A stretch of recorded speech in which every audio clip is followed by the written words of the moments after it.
By the time I'm posting this, it's probably been 4 days since Geoff Keighley posted this teaser picture on X that has everyone speculating this is a teaser for anything from the Elder Scrolls 6 to Darksiders 4 to Half-Life 3 to Diablo, you name it. Some, including myself, thought this could be the new God of War game set in Egypt as it was teased in Ragnarok. What is more, the armor does look like Lunda's lost armor that we can get fixed, there's a bear there too that could be linked to Atreus, and then we have this crocodile with a human arm, which can be linked to a Dreki, of course, like many people have already pointed out, but to me it could also be Suchos or Suk,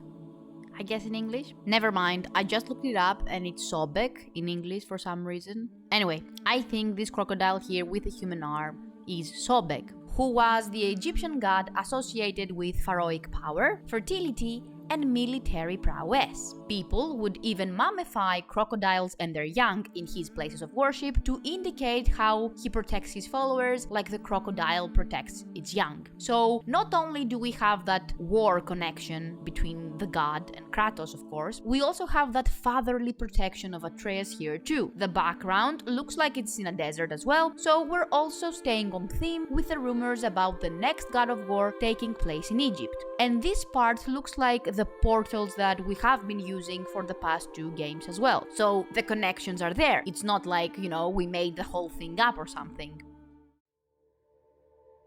However, I can see how these things could be linked to other games as well. For example, this could very well be a Diablo teaser, and even an Elder Scrolls teaser too, as the connection for those games can obviously be found and linked to both games as well, especially after someone posted the entire sculpture. The 3 words Geoff posted along with a picture pointed to a location in California, which was confirmed as another clue when Geoff himself posted that same exact location on the Game Awards account. Some people went out there and we got pictures of the entire sculpture as well as how it looks at night, and suddenly it is anyone's guess once again. People even focused on the name of the road and this part of the picture right here that looks like a lambda, so obviously Half-Life 3 speculations started as well. And to be honest, like most Half-Life 3 speculations, this too is too far-fetched in my opinion, I'm sorry guys. But I can definitely see this being another Diablo announcement of some sort, especially now, going by how the sculpture looks at night, and also because a lot of people have already pointed out that Diablo has always used some, over-the-top marketing with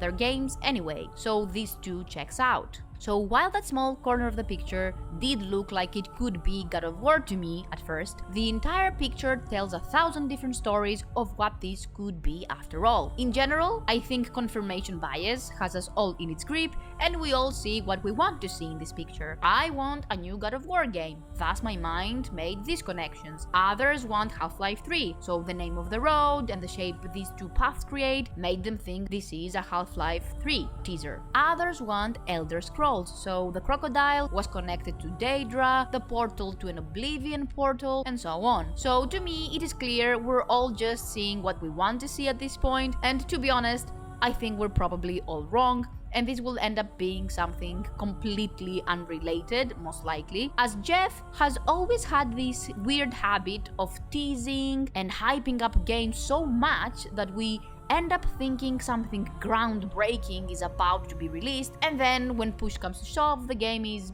I don't know, Dora the Explorer saves the Snow Princess or something,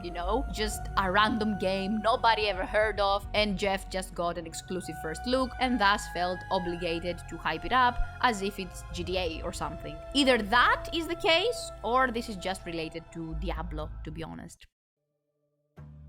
In any case, I truly hope we get a God of War update during the Game Awards, to be honest, even if this teaser is completely unrelated and has nothing to do with the game after all. We already know that we will also be getting a new Exodus trailer during the Game Awards. I'm also hoping for some The Expanse Osiris Reborn, as well as some Blood of the Dawnwalker news too, to be honest, as I'm super interested in and excited for these 3 games. There are also 2 more games that I'm excited about, and I know most people don't really care about these next 2 games that I'm going to name, and I get it, but honestly, I'm also a bit curious about the new James Bond game as well, though their recent influencer marketing stunt has given me the ick, to be honest, as I fear how that attitude could translate into other aspects of the game as well. And weirdly enough, I am also curious about Fable, which I know, it does look awful, but I am interested in it simply because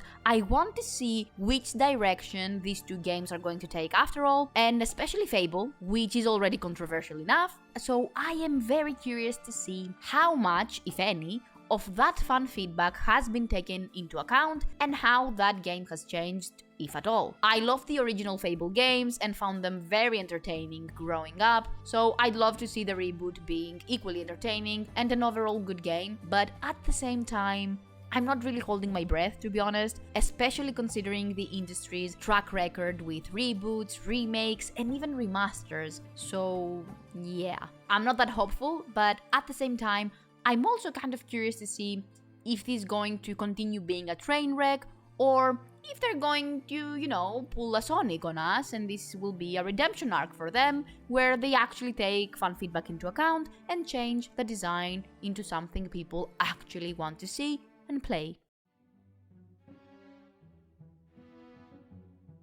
In any case, whatever this sculpture is in reference to, we will know soon enough, and hopefully there will also be many incredible new games to look forward to in 2026. Either way, we will know soon enough, as time flies incredibly fast and the Game Awards are literally next week. One thing is for certain, RPG fans are set to be eating good, or at the very least, finally have a few more appetizing options at the buffet for a change, other than slop, remakes, remasters, reboots, or just being forced to replay old classics, as no modern RPG has really managed to inspire the same hype, love, or even just plain interest in the last couple of years, to be honest. There were a few exceptions here and there, of course, but those were few and far between, and the few that were released were instant successes because we have been starving for these games. So hopefully, our menu will finally be enriched and expanded during the Game Awards, fellow RPG fans. Here's hoping.